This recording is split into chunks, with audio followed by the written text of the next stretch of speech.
Peace, I don't even know where to start. My life feels broken. Ruth, take a deep breath. What happened? I thought I was making the right decision. But I wasn't patient. Patient about what? Marriage.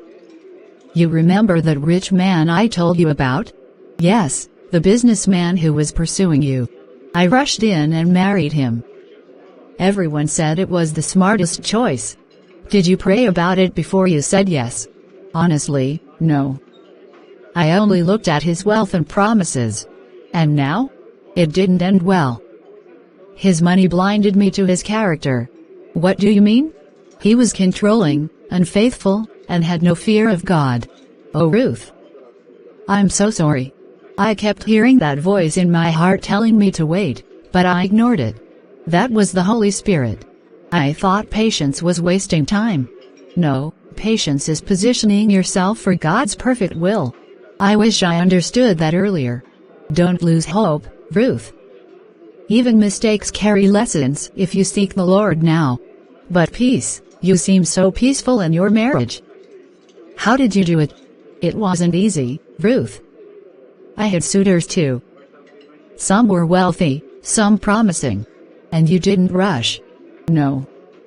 I wanted God's will above my desires. Didn't people pressure you?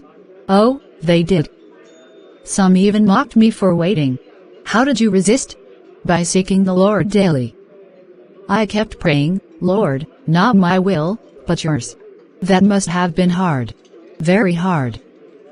But every time I felt tempted to say yes quickly, God gave me peace to wait. So patience comes with peace. Exactly. And impatience comes with restlessness. That describes me perfectly. I was restless. And I was learning to be still. But didn't you fear missing out? I did. But I believed that God's timing cannot be missed if I trust Him. So you kept waiting until the right man came? Yes. And when he came, I knew. Unlike me. My decision was full of anxiety. And that was the warning sign, Ruth. God directs us through His peace. Peace, our stories are so different. You waited, I rushed. Yes, but both stories carry lessons. Yours shows the reward of patience, mine shows the pain of impatience. Exactly. And together, they point to one truth: seek the Lord first. I see now that I trusted riches more than God. And I trusted God more than riches. The end of my path was regret. The end of my path was peace. So Proverbs 3:6 is real. In all your ways acknowledge Him, and He will direct your paths. Yes, Ruth. Paths without God always end in confusion. And paths with God end in clarity. That's why we can't skip the step of seeking Him. Even when everything looks perfect. Especially then. Some traps shine the brightest. I thought wealth guaranteed happiness. But only God guarantees joy and peace. I rushed because I was afraid of waiting. And I waited because I was afraid of missing God. Now I understand the difference. Good. That's the first step toward healing in a new direction. Richard, why are you never at home? Because I am busy making money, Sarah. That's what you married me for, isn't it? I didn't marry you for money. I wanted love and partnership. Love doesn't pay the bills. But you already had wealth before we married. Why do you chase more and more? That's who I am, a businessman. I can't stop. And what about me? What about our family? You have the house, the cars, and everything you ever wanted. Isn't that enough? No, Richard. I wanted a godly man, a companion. Then you should have thought of that before marrying me.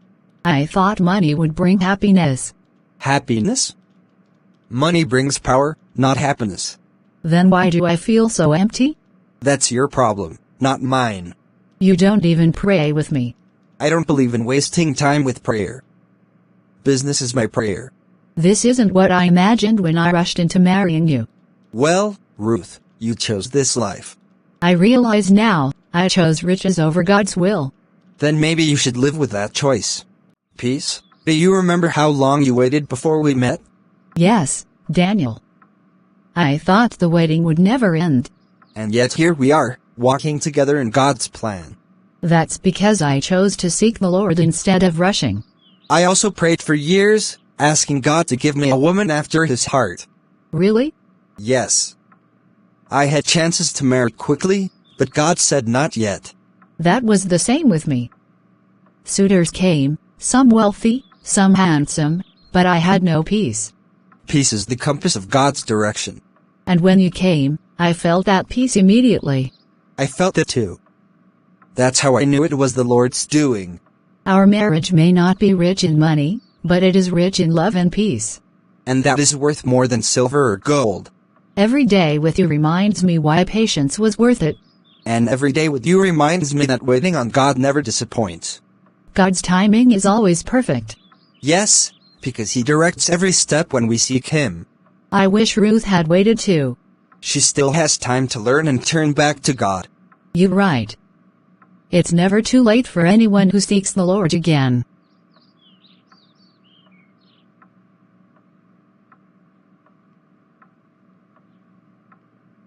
Ruth, you look so worn out. What's happening? Peace, my marriage is falling apart. I'm sorry to hear that. Do you want to talk about it? Yes. Richard only cares about money, not me or God. That must be very painful. Painful doesn't describe it. I feel trapped. Did you ever sense God warning you before you married him? Yes, I felt restless. But I thought patience was a waste of time. And so you rushed. I rushed, and now I regret it deeply. Ruth, don't condemn yourself. Use this as a lesson. A lesson bought with tears. True. But God can still redeem your story. How? I already made the mistake. By turning back to Him, seeking His wisdom for every step from here. Even though I failed? Especially because you failed. God's grace works best in weakness. So you mean I can still find peace? Yes, if you start seeking the Lord in everything, He will direct your path again. Then that's what I want, to seek Him this time. Richard, can we talk, please? Make it quick, I have a meeting in an hour. That's always your answer. Meeting, business, money. What about us? Ruth, you knew who I was before you married me. I thought marriage would change you. Change me? I don't need changing. But you've never prayed with me, never led me spiritually. I told you before, I don't have time for that religious stuff. Don't you see how empty this house feels, despite all the wealth? Empty? Look around, Ruth. This house is full of luxury. But it has no peace. Peace doesn't pay bills. Then what's the point of all this if we can't even share love? Love is overrated. Money is real. And yet, with all this money, my heart aches. That's your problem, not mine. No, Richard. It's our problem, because I married outside God's will. Don't drag God into this. You made your choice. Yes, I made my choice, but without seeking Him. And now I'm paying the price. Then live with it, Ruth, because I am not changing.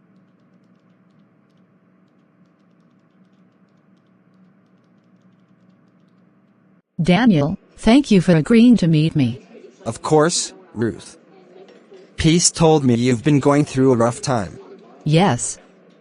I rushed into marriage with Richard, and now it's crumbling. I'm sorry to hear that. But I admire your honesty. Honesty doesn't fix regret. True. But it's the first step to healing. I envy you and peace. Your marriage looks so peaceful. That peace came from patience. We both waited until God said yes. I didn't wait. I just jumped. And now you know why Proverbs says, in all your ways acknowledge Him, and He will direct your paths.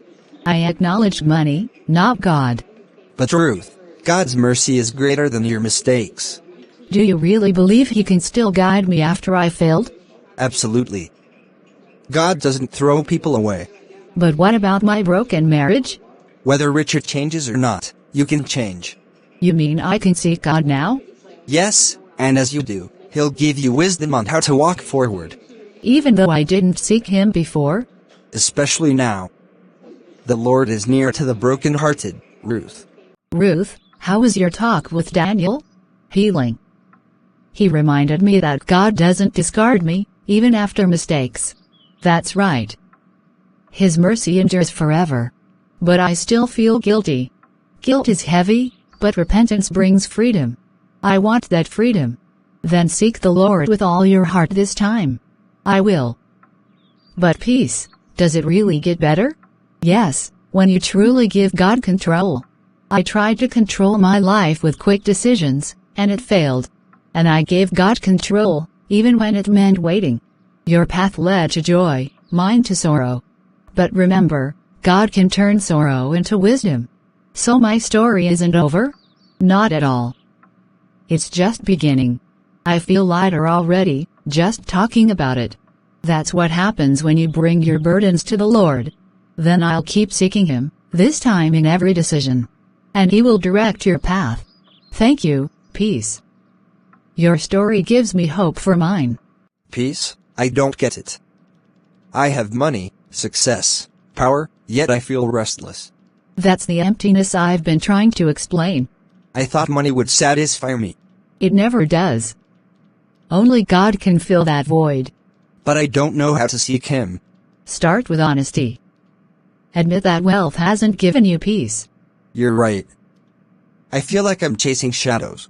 That's because you built without God. And you? You regret marrying me, don't you? I regret not seeking God before marrying you. Then where does that leave us? At a crossroads.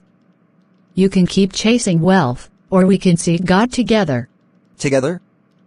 Do you think He would even listen to me? He listens to everyone who turns to Him sincerely. I don't know if I can change overnight. It's not about overnight change. It's about starting the journey. And you'll walk with me? Yes, if you're willing to seek the Lord this time. Ruth, peace told me Richard is beginning to open up.